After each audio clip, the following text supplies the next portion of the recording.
जो बच्चे board exam दे रहे हैं इस साल उन सभी को एक डाउट आ रहा है इम्प्रूवमेंट एग्ज़ाम को लेकर। तो इम्प्रूवमेंट एग्ज़ाम का मतलब होता है अगर आपको किसी सब्जेक्ट में मार्क्स बढ़ाने हैं तो आप बढ़ा सकते हो। इम्प्रूवमेंट एग्ज़ाम जो था वो हम एक साल बाद दे सकते थे, लेकिन सीबीएसई के नए नियम के हिसाब से, नए रूल के हिसाब से अब आप उसी साल एग्ज़ाम दे सकते हो इम्प्रूवमेंट का, सिर्फ एक सब्जेक्ट में, ओनली वन सब्जेक्ट। तो अगर आपका इस साल बोर्ड एग्ज़ाम है और आपका जो रिजल्ट है वो मई में आ जाता है, तो आपका जो इम्प्रूवमेंट एग्ज़ाम होगा वो जून के आसपास ले लिया जाएगा। एक महीने बाद इसका एग्ज़ाम आप दे सकते हो, सिर्फ एक सब्जेक्ट का दे सकते हो, कोई भी एक सब्जेक्ट।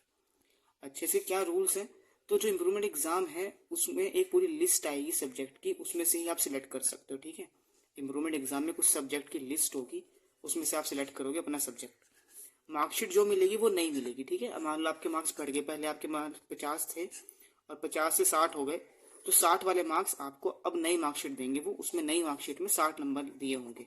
पुरानी वाली मार्कशीट ले ली जाएगी, नई वाली मार्कशीट आपको दी जाएगी स्कूल के द्वारा, स्कूल से मिलेगी।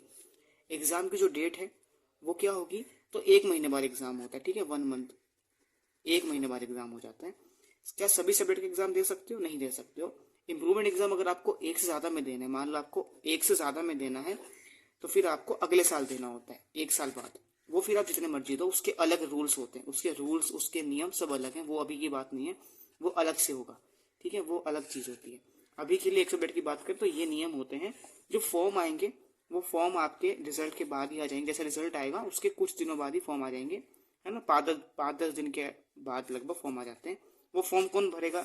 ये फॉर्म आपका कौन भरेगा? ये भरेगा स्कूल वाले। स्कूल में बात करनी पड़ती है, वही फॉर्म भरेंगे, वही फीस लेंगे, वही फॉर्म भरेंगे। आप खुद से नहीं भर सकते हो, स्कूल वाले फॉर्म भरते हैं। वो फॉर्म भरेंगे, आपको एडमिट कार्ड देंगे, आप सेंटर पे जाओगे, आपका नया सेंटर लगेगा। कौन सा लगेगा वो नहीं कह सकते, बोर्ड देगा।